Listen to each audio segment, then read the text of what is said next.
Hello, and welcome to yet another episode of the 411 Ground and Pound MMA podcast. I'm Robert Winfrey, I'm your host. Thank you all very much for joining us. This should be a fairly quick episode. We don't have a tremendous amount to talk about, a little bit, but not a whole lot. Especially because there's no UFC event coming up, so that usually cuts down on some of the time because I don't have as much to preview.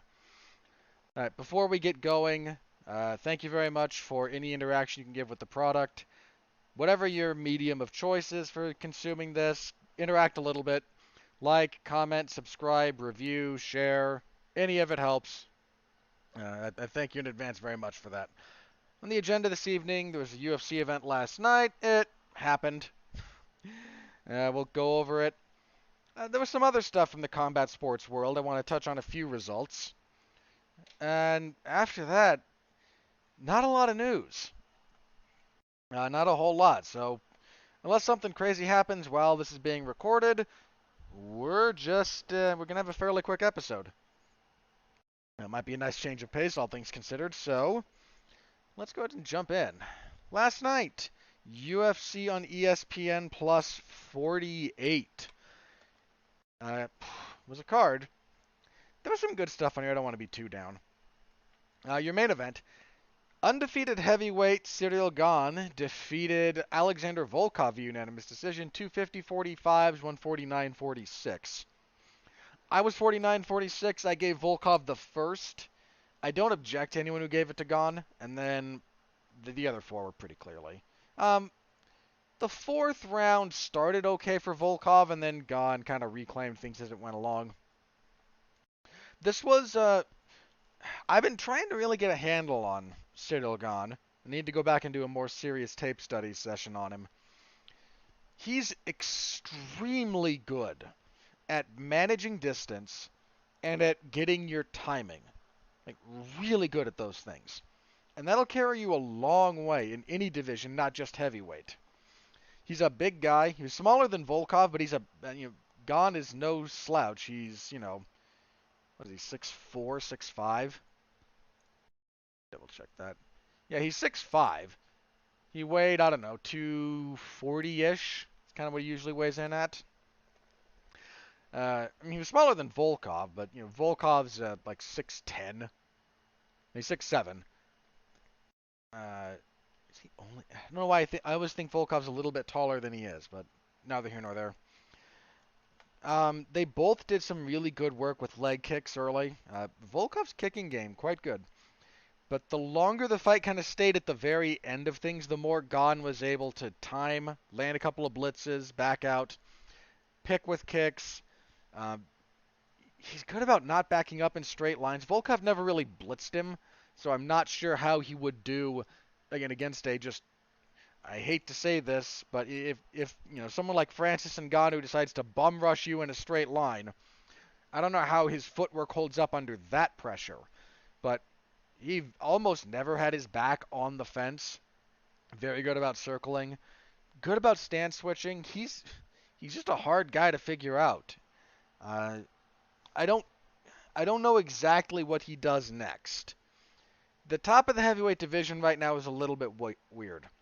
You've got Francis Ngannou as your champion, and the UFC is still trying to do him and Derek Lewis.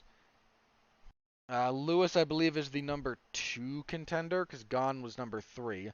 Number 1 is currently former champion Stipe Miocic. And you're not going to get an immediate, clearly Miocic is not getting an immediate rematch. There's no reason to have one. He got finished cleanly. And while Miocic is the most accomplished heavyweight in UFC history, this particular title reign, somebody brought this up. It's not one of those, I think it was like what was it, the Andy Samberg and Zoe Deschanel meme? Like, I'm a big fan of X, or really name something about them, and then they name something that just they name something, and then the response to that is, yeah, I set the bar too low. You see them like Doctor Who. I'm a big fan of Doctor Who. Oh, yeah, name, 14 main characters. The Doctor. Yeah, I set the bar too low. The one about this one was, I'm a pretty big fan of Stipe Miocic. Oh, yeah, name his last 5 opponents. Daniel Cormier and Francis Ngannou. Yeah, I set the bar too low. Like, That's a lot, man. When you realize his last five were, Cormier loses the belt, Cormier wins the belt back, it was Francis, Cormier, Cormier, Francis. Like, they do all three of those in a row. I really want to say they did. I'm gonna confirm that before I. There's somebody out there who knows off the top of their head who's gonna yell at me. Yeah, all three Cormier fights were right in a row. He beat Francis at UFC 220, loses to Cormier at 226, beats Cormier 241, beats Cormier 252, loses to Francis at UFC 260. That is that's that's just fighting those same guys in that order. I mean, that's a rough stretch anyway. You got Francis, who's what he is, very very dangerous opposition, and Cormier, one of the better guys to ever do it, more or less. I don't think Cormier's ever going to be on the. Cormier's never going to be in the Mount Rushmore discussion, right? Like you name the, give me. There's what's the way this is kind of phrased? There's a club for all-time greats. Cormier is in the club. There's also the VIP room for the cream of the crop, the very very best, and I don't think Cormier's in that. If you want to kind of visualize it that way. He's not quite there, but certainly an all-time great. One of the greats of the great. That I'm not quite as sold on. But I mean, such is life. That's not a knock on the guy. So anyway, Miocic is not going to get the next immediate shot. He's going to have to fight somebody. They're trying to do Lewis. You've got John Jones wanting to move up. It's just there's a lot of unknowns right now in the heavyweight landscape. Under normal circumstances, this would probably benefit Gane a title shot. I mean, he's the number 3 contender.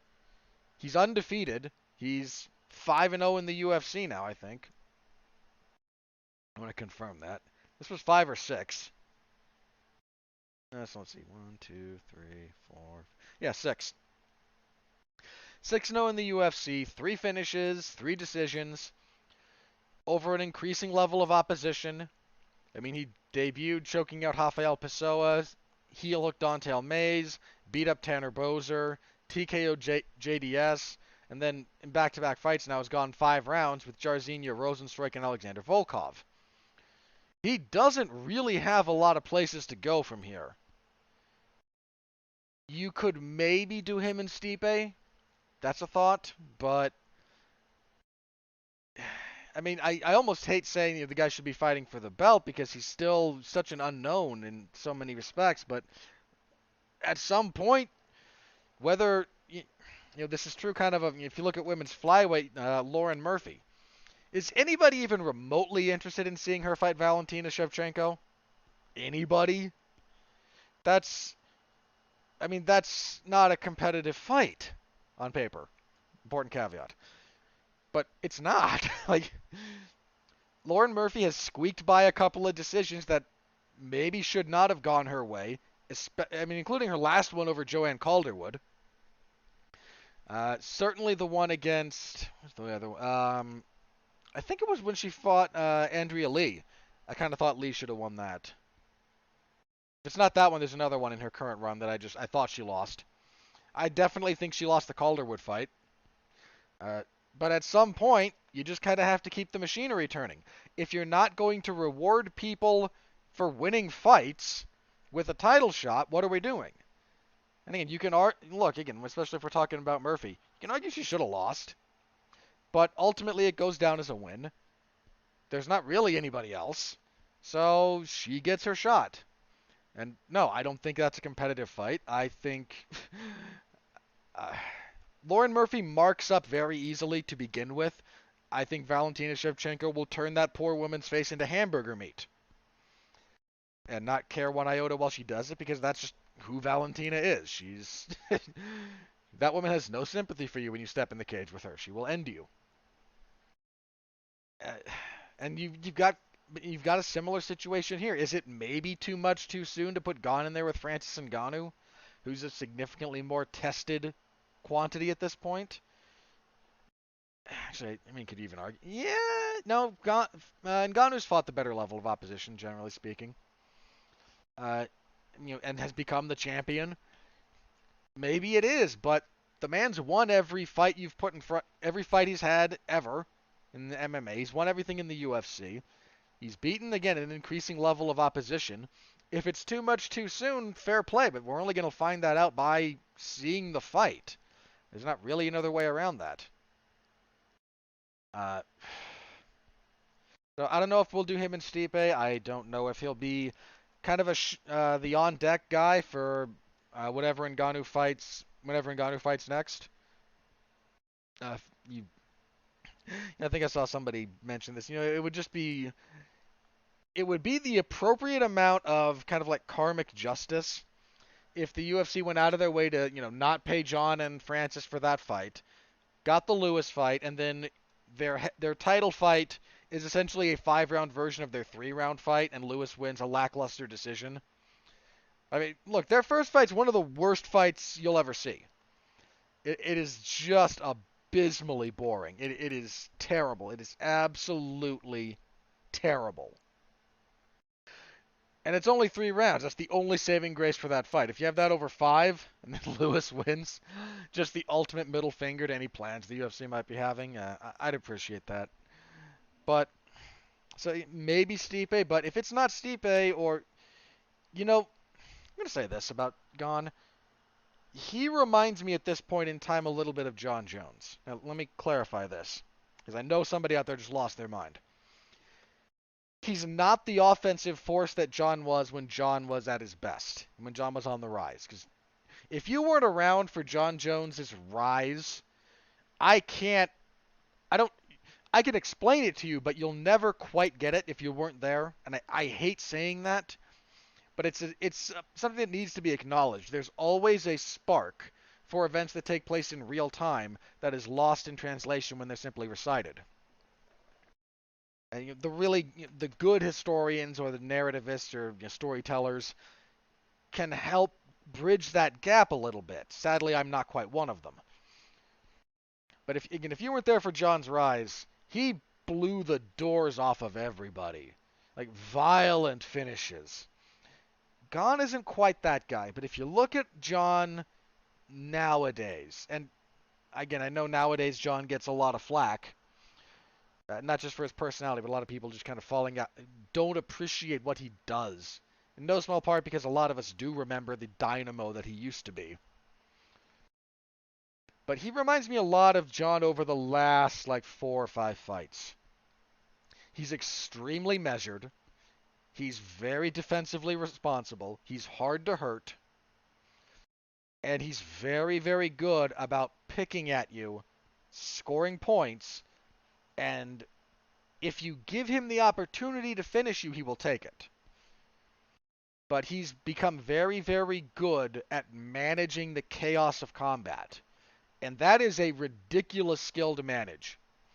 Managing the chaos of a fight, that's something very, very few fighters are good at. The very best, this is a really good indicator of his upper bound limits. The guys like John, guys like Alexander Volkanovski, another thing about Jose Aldo. Prime Jose Aldo was not just a wrecking machine of offense. He was really good about managing a fight. And I don't just mean winning rounds, losing rounds, etc. enough to win. I mean, kind of removing from you the opportunity for randomness to work against you, to work against him.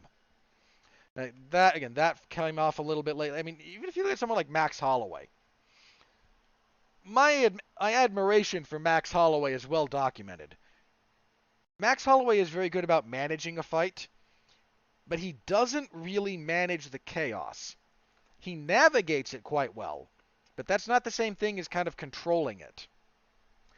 Max will engage you in a dogfight because he's good at it and because he believes in his capabilities. Think about that again. If Max Holloway, think about this for just 1 second. Max Holloway has never been finished with strikes, and he's fought some big hitters. I don't think Max Holloway's ever been dropped. I'd have to double check that. I don't think he's ever been dropped with punches. And if you look at some of the guys he fought Cub Swanson. Cub's a big hitter. He fought Conor on Conor's way up. Conor couldn't stop him. He fought Jose Aldo twice. And he gave up some rounds. He got hit, but he's durable. He fought Dustin Poirier at 155. And he got hurt by Poirier, but he never even got all that close to going down. Max Holloway is just a durable fighter in addition to everything else. But he lets the chaos kind of flow. If you need another, but by way of the kind of counterexample, and I'm not saying either of these approaches is better, but Khabib Nurmagomedov would remove from you, his opponent, any chance you had of beating him. Just whatever it is you think you might be able to do, nope. That does necessitate going into the fire in some cases. He took some pretty serious leg kicks from Justin Gaethje. Conor certainly hit him once or twice. Again, it's not. There is no such thing as perfect, foolproof fighting. But at what point did you ever think that Khabib Nurmagomedov was in legitimate physical danger in a fight? Right, the one round of his entire UFC career that he unanimously lost was the the third round against Conor? And Conor never hurt him? Like, Conor hit him, but he never hurt him. He's never even... Kamaru Usman would be the other one. Not too many people do as good a job of managing the chaos of combat as Kamaru Usman, and even he's not foolproof. Gilbert Burns cracked him in the first round of their fight. Jorge Masvidal in both of their fights had some success against him. Ultimately, it didn't lead to anything. But Usman's Leon Edwards be another one. Very good about not making mistakes and about taking away your opportunities to do damage to him. And not foolproof. He got, he got staggered by Nate Diaz at the very end of their fight. It's hard. And Gane and John Jones are both very, very good at that. Again, if you look at the Dominic Reyes fight, which is the only fight I think John's ever arguably lost. I know there's some people out there who whine about the Thiago Santos fight. I don't know what you guys see to score that fight for Santos. I just don't. I really don't. The Reyes fight, I'm a bit more sympathetic to the argument. Again, doing it live, I scored it for John, but even then, Reyes isn't... He's landing, but John is hard to find and he's hard to damage. And you get the Gane gives me that similar vibe, man. Some of the weapons that he chooses, some of his stylistic choices. That man's a problem.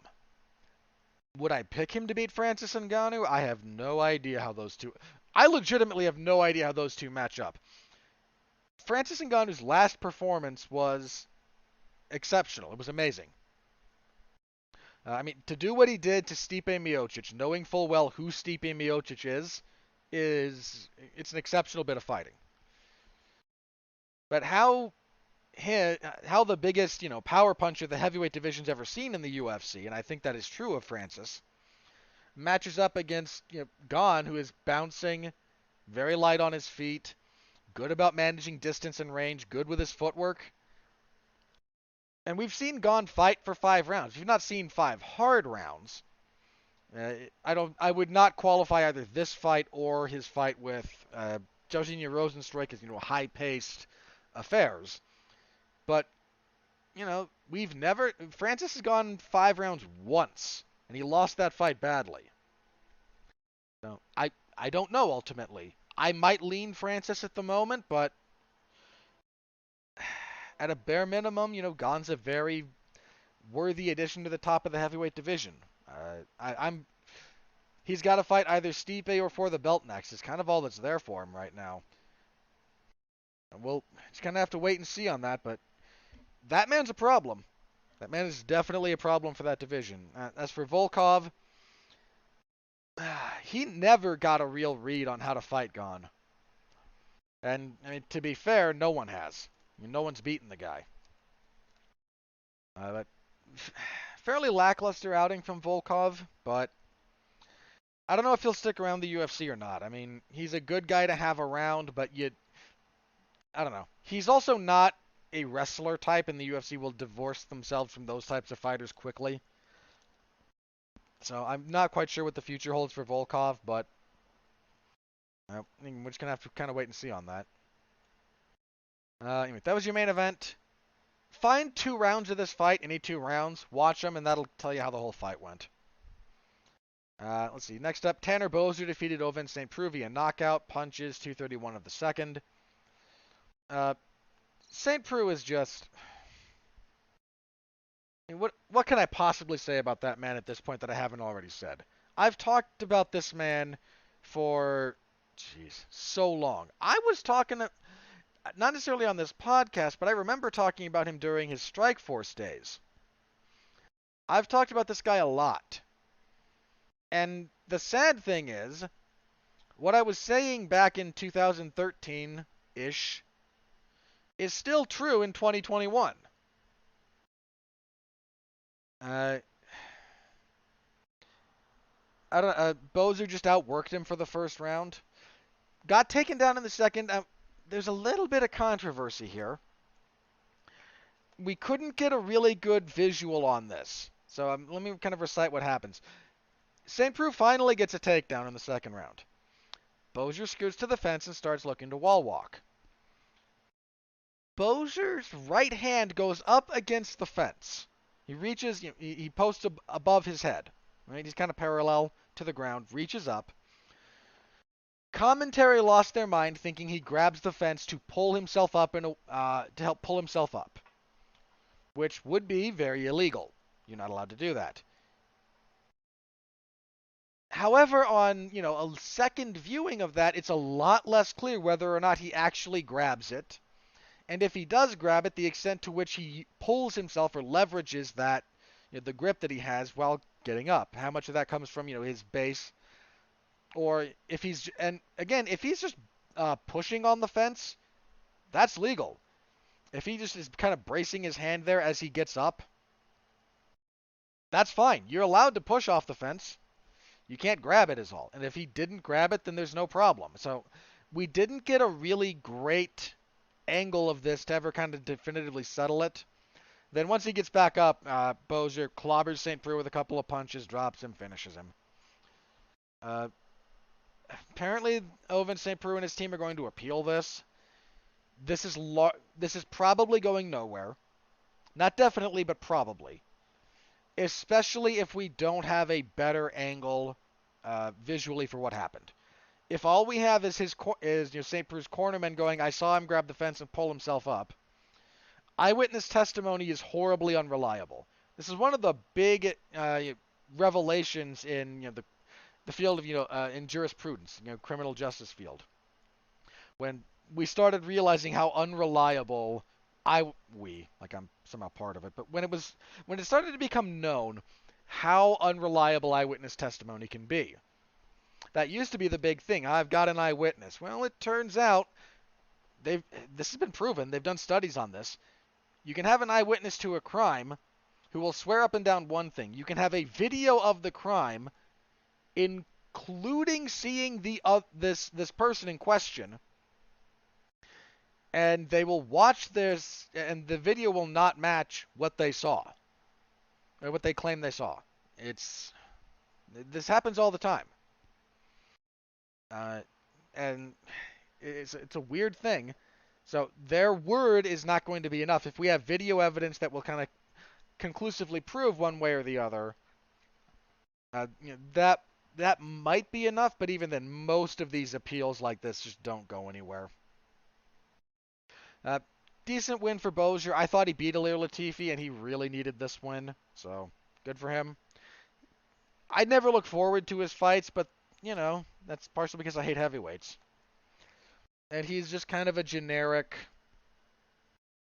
mid-ish level heavyweight. So, again, I thought he beat Latifi, but if he were of a higher quality, there would not have been a question.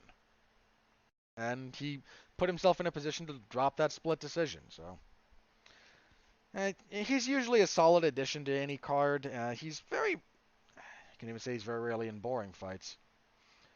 There's a decent chance that you'll get something watchable out of him. Your fight of the night, at bantamweight action, Timur Valiev defeated Hani Barcelos via majority decision. There was one 28-28 and two 29-28s. Valiev wins the first and third.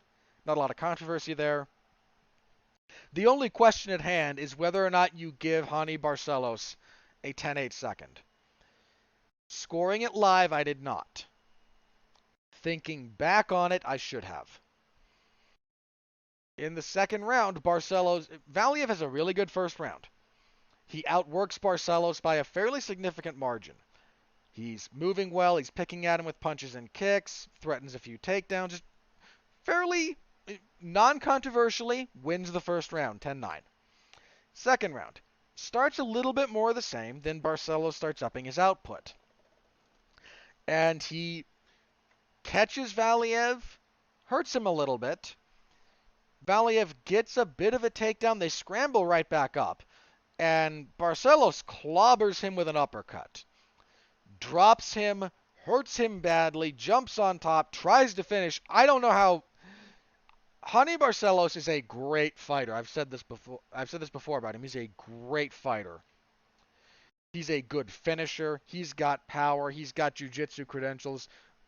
Barcelos is one of the most unheralded bantamweights that exist in the UFC. Was on a long winning streak and just got no respect, mostly due to a lack of activity and opportunity to showcase. He clobbers Valiev. Frankly, if the ref had stepped in, and this is one of the reasons I think I was incorrect, if the ref stops that fight during one of those flurries, there's a moment or two when it would have been, I think no one would have complained. I mean, Valiev would have, but, most people. But Valiev, through the power of perseverance, keeps doing just enough to dissuade the ref, survives the round, comes back in the third round, and does basically what he did in the first, just more effectively, and goes the distance and wins. Again, this was your fight of the night. I agree with that. I was very grateful it didn't go to a few of the other fights that I thought for sure, Dana with his sensibilities would have given it to. Both Valiev and Barcelos are very legitimate bantamweights. I expect Barcelos to rebound from this. I hope he does, at least. I mean, the big knock on Barcelos, I think, his age. He's 34. He's been with the UFC since 2018. Fought twice in he's kept a decent clip, actually, now that I look at it. Well, decent-ish. He fought twice in 18, twice in 19, once in 20, and then once in 21. The problem is he fought in May and then December of 19. Didn't fight again until November of 20. And then now June of 21, so not quite the active, not quite an active schedule, but he's the only guy I think that's beat Said Nurmagomedov. Second, okay. Yeah. Nurmagomedov dropped a decision to Magomed Bibluatov. But only guy in the UFC to beat Said Nurmagomedov. Again, Barcelos is very legit. Knocked out Kurt Holloway in his UFC debut. Finished Chris Gutierrez. Finished Carlos Joaquin. Beat Khalid Taha. I mean, that man's legit. He's very legit. So I hope he rebounds. I think he's one of the more underappreciated guys on the roster at bantamweight. He's very good. Again, Valiev hasn't officially lost in the UFC. He was stopped in his UFC debut. That result was overturned after his opponent tested positive for some failed drugs, marijuana. God, why? So officially hasn't lost in the UFC. That should not be overturned, my opinion. That should have remained. My stance on that is well established. But since then, beat Martin Day, had a really good fight here with Barcelos. Has fought at both bantam. He came into the UFC at a catch weight of 140 because Trevin Jones took that fight on short notice. think he fought at 145 when he fought Martin Day, now at bantamweight, so went back down to 135, which is, I think, his more natural weight class, all things considered. What's the last? So he's, again, Valiev's legit. That this was a good fight. If you have to look up just a fight from here, look up this one. It was good. Featherweight. Andre Fili and Daniel Pineda fought to a no contest. Andre Fili beat the crap out of Daniel Pineda. Look, I'm not a fan of, Fili or most of the Team Alpha Male guys in terms of my personal fandom. That was a 10-8 first round. Fili, by Pineda's own admission, beat the crap out of him. I don't know how Pineda stayed upright. I think he got dropped at one point, but he ate a couple of flush head kicks. I mean, like it was. Then in the second, a little bit more of the same, but Fili, when he's trying to frame off the face, just gouges. I mean, gouges might. I think gouges kind of connotates a lot more intent than was present here, but he pretty badly poked him in the eye. And Pineda, I mean, he tried, man. God bless him, he tried. His left eye would not open. I mean, just would not open. They tried to give him a bit. They tried to give him a bit of time, to recover. Just see if it'll calm down. He said, "Yeah, I can fight. Yeah, I can see." The doctor covered. It was his left eye. Yeah, it was his left. So the doctor covers up. Covers up the right eye, holds up the fingers. How many fingers am I holding up? I mean, Pineda couldn't see it. He lied. The guy was holding up 3 fingers, and how many am I holding up? He said 1. They tried it again. He actually did just hold up 1, and Pineda. I mean, by the time just to know how badly he reacted to this physically, they waved off the fight. We go to a no contest. They announced the decision. So we get that announcement. Quick commercial break. Come back to the announcement. Andre Fili gets a short interview with Daniel Cormier. Then he moves over to talk to Daniel Pineda, and Pineda's eye still won't open. Now, we're not talking swollen, but this happens sometimes when you get kind of poked in the eye. The muscle spasms shut. And that's kind of what we were dealing with here. So, however many minutes later, that eye was still not opening. So it was the only call they could have made. Sucks for Fili. He was looking real good. I mean, he took a couple of heavy calf kicks that were troubling him, but for the most part, that was all him. He took Daniel Pineda to the woodshed. That was almost all one-way traffic. So I don't know what's next for Fili. They probably, I don't think they'll try to run this back. That would be a bit of an odd decision. Given how one-sided this was. So I don't know. Again, Fili is just Andre Fili at this point is just furniture. He's there. He wins one, he loses one. He wins one, he loses one. He exists. He's a contributing member of the roster, but he's never. I think at this point he's probably as good as he's ever going to be, and I don't think he'll ever crack the top 10. But not everyone can, and that doesn't mean he should be cut or anything. Just not rough night for him, man. Because again, he was looking great. He was looking really good, and then made a mistake, and suddenly not so much. Tim Means defeated Nicholas Dalby via unanimous decision, 29-28 across all 3 scorecards. Good enough fight here. We got a lot of clinching, which was kind of expected, but a lot of clinching. Means just, higher output of work, good body work from Means. In the clinch, at distance, he kind of just outworked and outfought Dalby.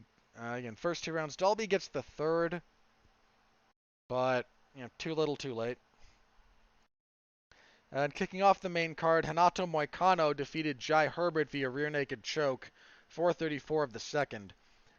Moicano first round, again, does okay striking, but once he gets this thing down, Herbert is able to bounce up a lot, but he can never really get separation. So Moicano just mat return, pass guard. Herbert hip escapes. I mean, Moicano had mount a few different times. And it was not defensively sustainable for Herbert. And second round, Moicano goes right back to it, and the escapes come slower and slower. The effort gets lower and lower. Moicano eventually gets the mount, pounds on him, gets the back, pounds on him, goes for the choke, gets the mount again as Herbert defends, lands some more, gets the back, chokes him out. Really nice performance from Renato Moicano. I don't know exactly where he fits in at lightweight, lightweight being, the division that it is, but he needed the win.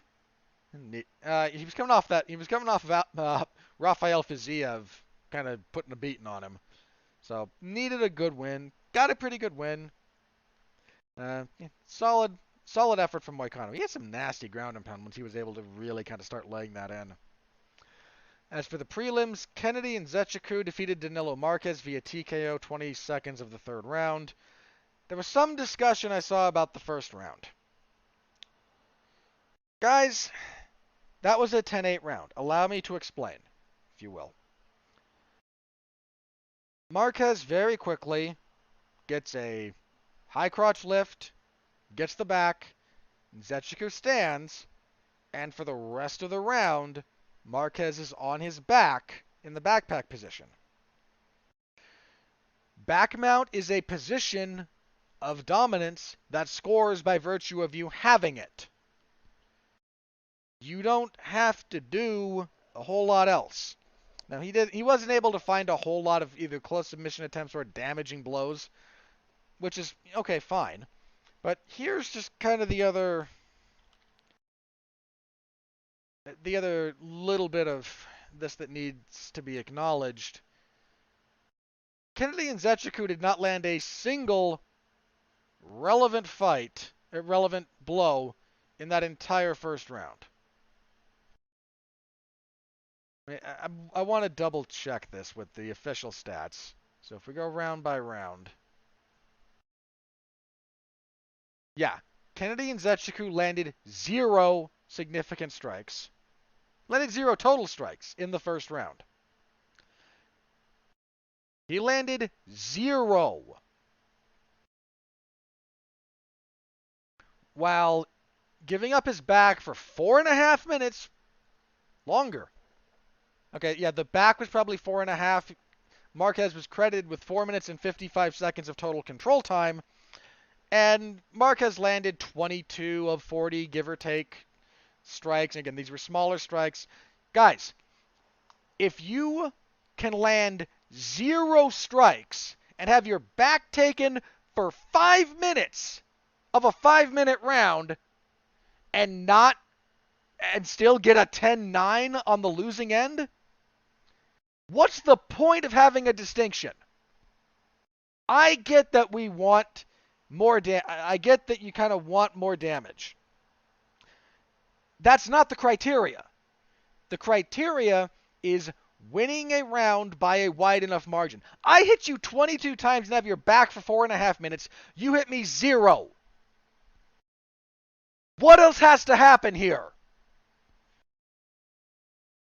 If that's not a 10-8 round, there's no point in having this scoring language.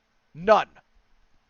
It serves no purpose if we can't effectively differentiate 0 strikes landed, not significant, total, 0, nothing, laid no glove, no kick, no elbow, no knee, nothing. And gave up his back for, again, he had full back control for 4.5 minutes, control time totaling 4 minutes and 55 seconds out of 5 minutes. That's a 10-8 round. Deal with it. If it's not, one, you don't understand the scoring criteria, and two, if you want to argue this on a deeper level than just this fight in particular, why bother scoring round by round on the 10-point must system if we can't acknowledge that one fighter landing 0 total strikes over 5 minutes is grounds to be on the wrong end of a 10-8?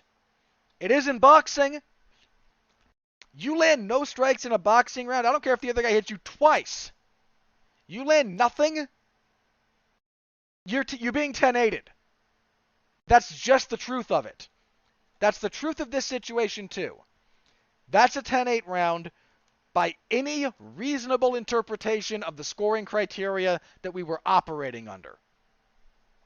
To argue otherwise is to be ridiculous. The argument that he didn't do enough, he didn't get hit! What more do you want? Again, do you want a near finish? Don't get me wrong, I'd like one. But if you don't have the, I don't know, is this a reading comprehension thing? If you don't understand the purpose of changing this from getting a near stoppage, which was the old scoring criteria language, to winning a round by a wide enough margin, then you may as well only use the old scoring criteria. You don't understand nuance. This is ridiculous. I saw those takes. It made my head explode.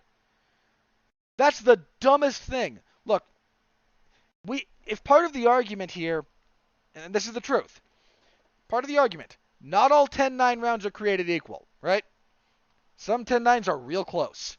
Some are very clearly not 10-8s by either the old scoring criteria or the new one.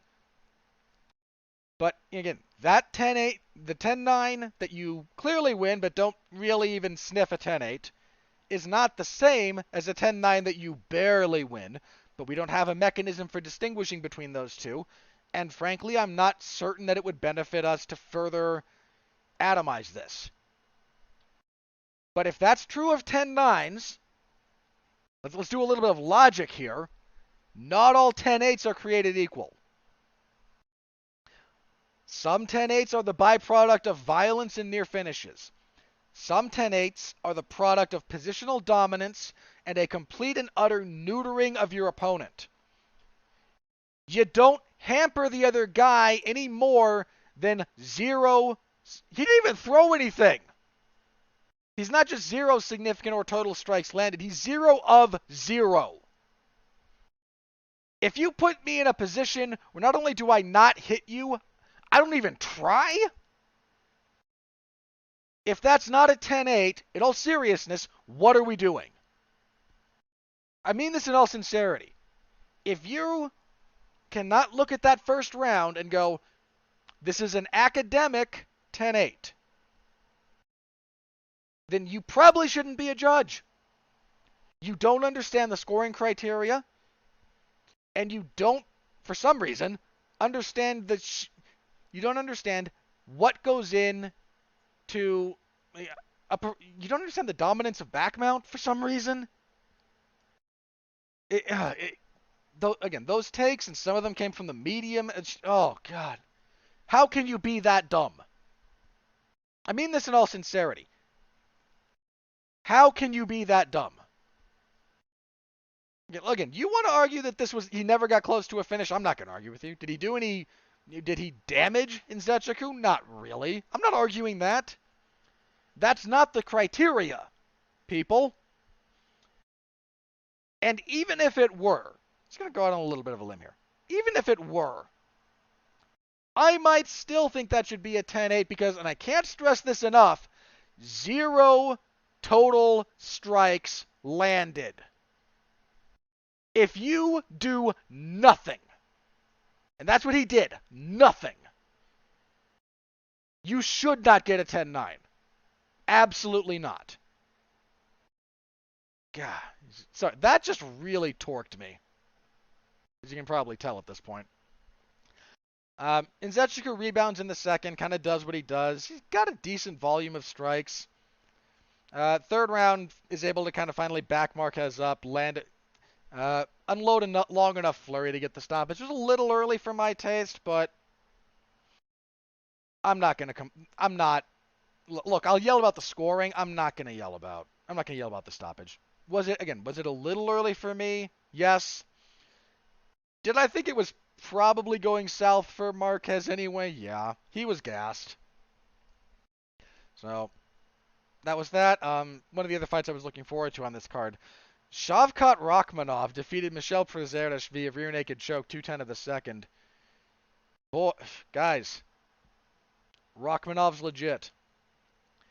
Michel Prazeres, prior to this fight, had lost 3 times in his entire career. All of them have been in the UFC.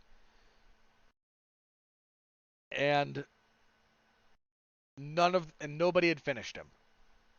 And he fought some tough guys.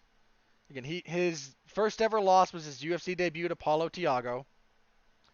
Wins a couple, including a win over Mairbek Taisimov. Loses to Kevin Lee, decision. Goes on a long winning streak, including fighting guys like Gilbert Burns, Mads Burnell. Moves up to welterweight after missing weight a bunch, because the man's a dump truck. Beats up at welterweight, beats Zach Cummings, chokes out Bartosz Fabinski, loses to Ismail Narudiev, but first guy to finish him is Shavkat Rakhmonov. I mean, Rakhmonov was huge. Well, part of that is Przerzes has a lightweight frame in terms of his height, but is, again, like a tractor. And I think that's his nickname, is the Portuguese word for tractor. The boy's thick. Rakhmonov had this stupid height and reach advantage. Kept him at the end of it, jabbed him up, counter-wrestled well. Rakhmonov, 2-0 now in the UFC. He's 14-0 overall. He's got a real good 2-0 record in the UFC with the guys he's beaten. He choked out Alex Oliveira, and now he choked out Michel Przerzes. I'm not calling the man a future champion, but pay attention to that guy. He will almost certainly be somebody. He's long.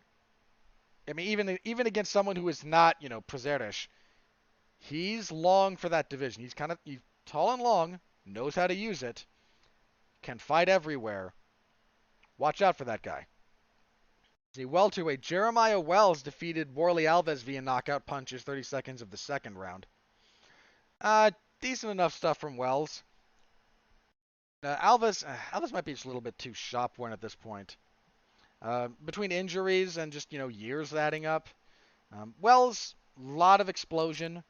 A lot of bursting into combinations. Caught Alves through a leg kick. He caught him with a counter right. Dropped him, finished him on the mat. Decent stuff from Wells.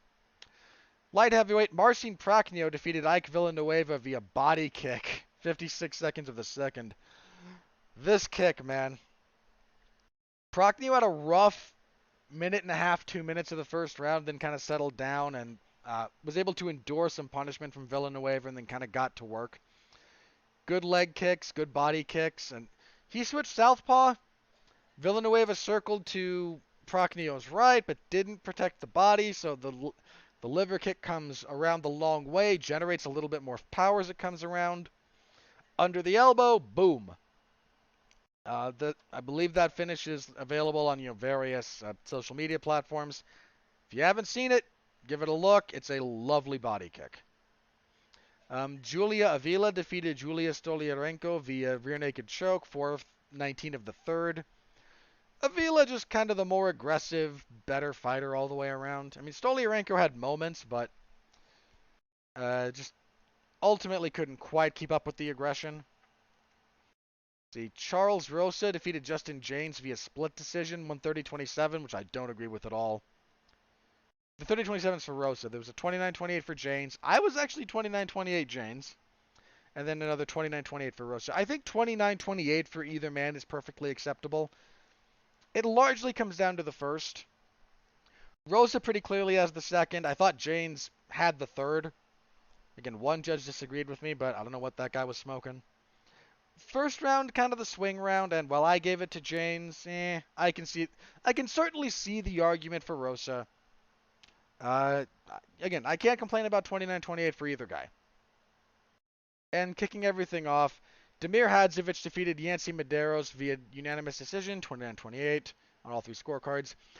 Hadzovic was really good early, but he almost punched it. He would get Medeiros a little bit staggered into the fence and then unload, and he just never hurt Yancy enough to get him out of there. And, I mean, Medeiros dude's got a chin.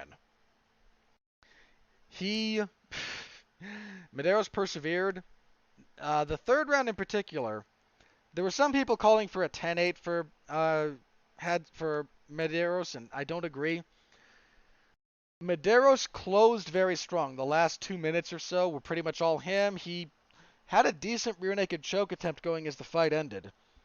But the first 90 seconds or so, Hadzovic does enough good work to, I think, avoid. I mean, he hurts Medeiros standing again. Has another good flurry.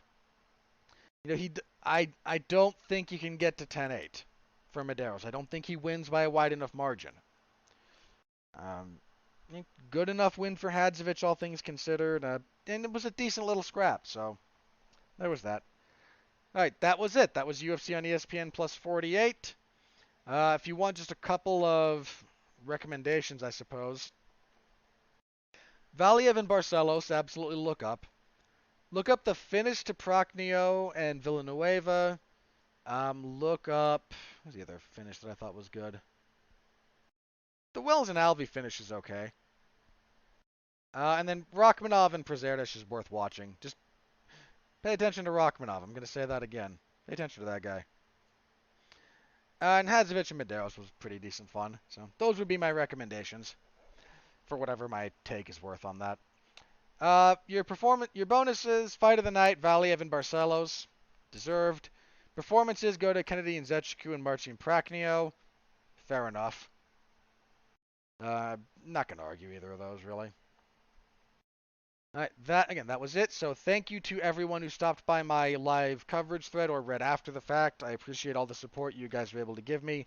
That full report is in the MMA zone of 411mania.com, so please give it a read. I appreciate it. We have no UFC event to preview, so let's do some other combat sports stuff on the recap here. I'll try to be brief here. Let's see. We had the PFL. A couple of decent fights came out of this.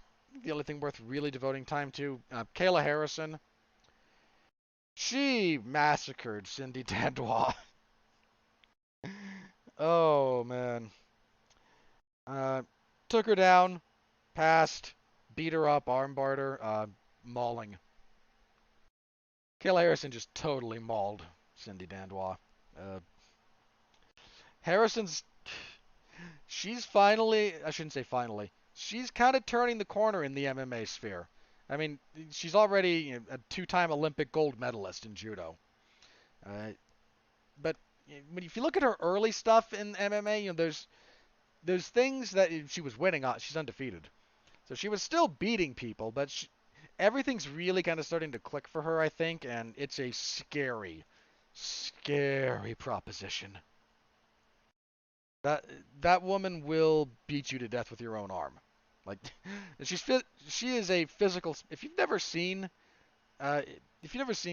seen Kayla from like judo or in kind of her fight gear after she's cut weight or whatnot, see if you can find some of the pictures of her just in like when she was doing bits of commentary or just her other kind of celebrity appearances. That woman is yoked. She will rip your own arm off and beat you to death with it. I don't know if I don't know what the UFC has planned for the future of women's featherweight. I mean, it's not even a division right now. So I don't know what the future holds. Because Kayla normally fights at 155. She can make 145. I imagine that's a difficult cut. Again, she did it when she fought in Invicta, so it can be done. But that's probably one that takes a fair amount of time. Not a little bit like Cyborg. Cyborg she could make 145, but she had to manage that fairly meticulously along the way. I imagine there's a little bit of the same thing going on for Kayla. But, I mean, watch Kayla Harrison fight, guys. She's worth watching. Again, that woman is a wrecking machine.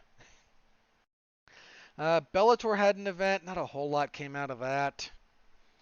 Let's see, there was a bare knuckle event. Who cares? Hector Lombard got into a fight post after he won. Somebody else walked up on him and he punched him in the face a couple of times. It was funny. We had some boxing stuff. I'll talk very briefly about this. Let's start with Gervonta Davis. He moved up to 140 pounds and fought.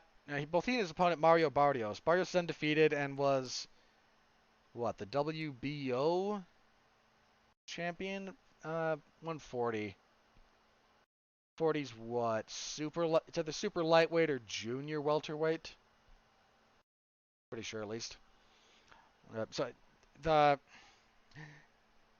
I've been getting more and more. I've been getting back into boxing a little bit, but I forget some of the weight classes and what they're titled. They fought at 140. Uh, Davis has spent most of his time at a little bit like 130. That's a real tough weight cut for him, though. 135, which is also not an easy weight cut. He was pretty significantly outsized.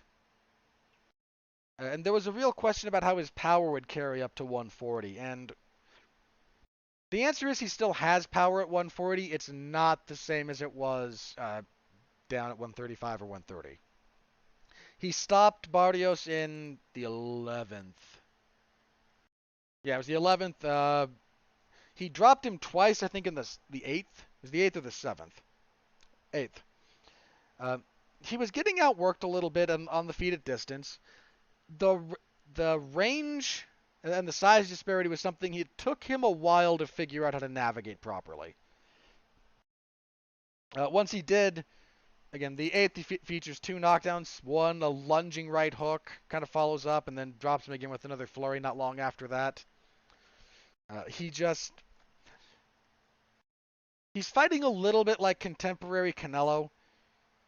Tries to figure you out, plays a little bit more defense than offense, and then relies on his punching power to carry him through once he finally gets a read on things. And that's... I don't think his power at 140 is what... Again, it's not what it is at 135 or 130. It's still there. Again, he dropped Barrios twice and then stopped him late. That's certainly not nothing. But I don't think he can rely on his power at 140 the same way he could at 135. Now, whether or not he can make some tactical adjustments to that, or maybe Barrios is just tougher than the average bear, and other people will fall over when he hits them with, a significantly less, if he lands half of what he landed on Barrios on other people, they might go to sleep, that kind of thing. So I don't know for sure, but Davis at 140 is an interesting proposition. He's a bit undersized, but he still carries power, and that's certainly not nothing. A lot of people seem to be calling for him and I think Mikey Garcia. Is it Danny? I can never remember. Or was it Ryan Garcia? Too many Garcias. Let's see. Mikey Garcia is... That's not the guy I'm thinking of, I don't think. But he's certainly a boxer in the appropriate weight classes. It might have been Ryan one of the Garcias, and frankly, I'd be okay with either of them. Ryan Garcia would get killed by Gervonta Davis at this point. I feel very confident in that. But they might do it anyway. I'm pretty sure Tank would turn his lights out. But he's certainly an interesting player at 140. You've got options. You got Garcia. You got Devin Haney. You got Bud Crawford floating around there. You've got Errol Spence. Spence is supposed to be fighting Pacquiao. There's now an attempted legal injunction to stop Manny Pacquiao and Errol Spence. So it's boxing. Who knows? But Davis overcame some adversity, so you got to see that. I'm curious to see if he will adjust if he sticks around at 140. If he'll change a little bit of his style, or if he'll keep doing what he's doing, because it hasn't broken yet. But there are some things that he should take from this fight and try to tweak. Last thing on the boxing front I want to talk about briefly. Former unified 135-pound champion, so lightweight, Vasily Lomachenko, back for the first time in 10 months, give or take. Not quite a year, 200 some odd days, so I'm going to call it about 10 months, give or take. Coming off of his loss to Teofimo Lopez Jr., got back on the horse. He defeated, I'm going to butcher this gentleman's first name. I want to make sure I get this right. Masayoshi Nakatani. This was not an especially close fight. Lomachenko abused this guy, started pouring. As soon as the 6th round got done, I think I said at one of the Facebook groups I'm part of, I said, this isn't hitting round 10. This is probably going to end in the 9th, and Lomachenko's going to stop him. And that is what happened. Lomachenko just, again, poured on more offense. 8th round, he dropped him. It was weird because he dropped him in the 5th when he got a knockdown. The 6th was just actually worse, I thought, for him than the 5th. Just in terms of the damage he took and how the round went. Lomachenko, first guy to stop Nakatani. Nakatani's only previous loss was a spirited decision loss to Teofimo Lopez Jr. Teofimo Lopez he was supposed to have his mandatory fight against Kambosos, whose first name escapes me, and forgive me. Lopez got COVID, so that got pushed back, but the line coming out and how true this is remains to be seen. But the line that was being bandied about is, if they can make a rematch between Teofimo Lopez Jr. and Vasily Lomachenko to be after Lopez's mandatory fight against Kambosos, that's the only time they can do it, because after that, Lopez is going up to 140. Lopez moving up to 140 and then potentially even further has long been speculated about. He's a big guy. He's both young and fairly large for 135. We all kind of knew this was coming. So, now again, whether or not they're going to actually give Lomachenko the rematch remains to be seen. That could just be a line as soon as he gets done with Kambosos, and I fully expect Teofimo Lopez to win that handily. He might at that point say, yeah, the weight cut sucks, I'm moving up, and never give Lomachenko a rematch. Wouldn't shock me. Wouldn't shock me if they do make the rematch either, so again, that just kind of remains to be seen. But Lomachenko got back on the horse, looked good. He looked real good. So just wanted to give a shout out to him. If you don't watch Vasily Lomachenko fight, you're missing out. It's a real shame he moved up as much as he did to 135. He started his career at 125. He started at featherweight. Featherweight in boxing being 125. Then moved up to 130. He had 2 belts at 125. Won a belt at 130 and then was the unified champion at 135. If he was still fighting at 125, God, could you imagine a fight at 125 between him and I mentioned him a couple of weeks ago, the monster Naoya Inoue, who fought his last fight was at 122. He fought a lot of his career at 118, but I believe at the moment he fights at 122. Inoue and Lomachenko at 125. Oh, that's boxing porn. There's no other way to say that. That's how good that is. That's it's a shame it'll never happen. It's a real shame, because boy would that be awesome. That would be all kinds of awesome. Just throwing that out there. Again, not going to happen. Doesn't seem like that's in the cards for any of them, but a man can dream, I suppose. A man can dream. So anyway, Lomachenko got back on the horse, just abused. If you've got ESPN Plus, it was on that, so look that up. He beats the brakes off of Nakatani, man.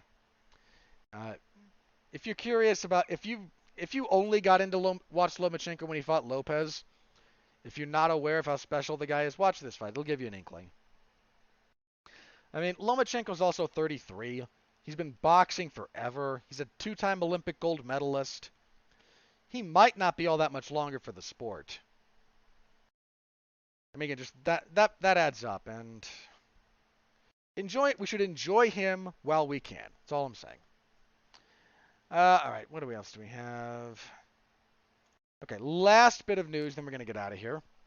Bellator, desperate for attention, I suppose, had a brief press conference to announce that in October they're going to have an event in Moscow, and it will be headlined by Fedor Emelianenko. I love Fedor. He's one of my favorite fighters. We haven't seen Fedor since he beat Fat Rampage Jackson, and boy, was Rampage fat. Like, I try not to body shame fighters, especially heavyweights. But man, Rampage in that fight just like there's guys who are just heavier. Rampage came into that fight fat. It was embarrassing, quite frankly. But they're going to try to hold an event in Russia. They're going to. We have no opponent yet listed for Fedor. There have been a few options bandied about. You've got so as a few things to throw out there. You've got Junior Dos Santos, who recently released by the UFC. JDS and Fedor might be some fun. Like again, these are not relevant heavyweight fights, but you might get some fun out of that one. And where's the other one? I saw this floated, and I'm gonna repeat it. I think Brian Campbell of CBS and Sports and Morning Combat. I think he's the one I saw float this. Fedor Emelianenko and Anderson Silva. Don't get me wrong, it's a circus. It's not a relevant fight, but at this point in both of their careers,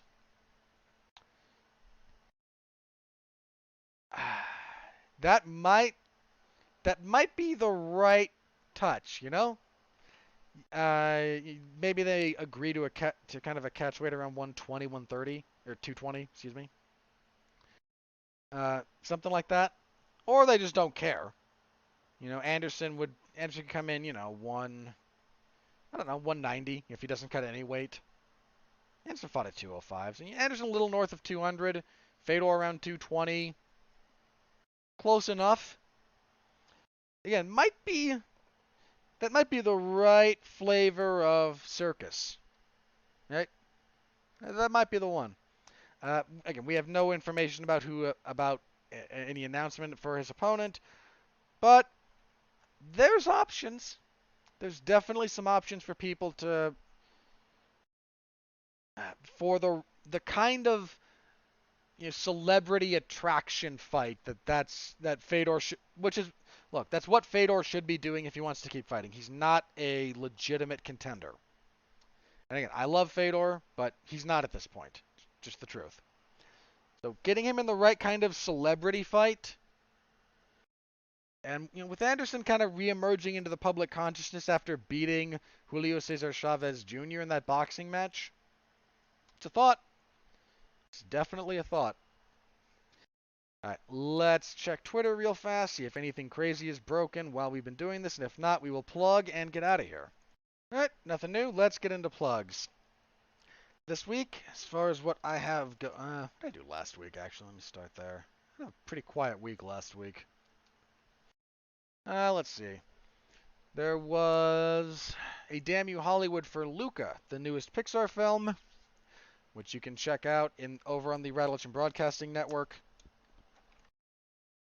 If you're interested, we have been over there on the Rattleton Broadcasting Network / W2M network. We've been dabbling in the video podcasting format. So if you would like to, you can go to the W2M network YouTube page, and you can see my not so smiling face. But myself, Mark Radulich, Alexis Haina, and Mark's two children got together. We talked about Luca. Let's see. I didn't have anything else. But we are currently re-airing The Long Road to Ruin on the first 6 movies of the Fast and Furious franchise. That's from years ago. I took part in it along with Sean Comer. So if you're interested, you can find that. It's kind of a good time.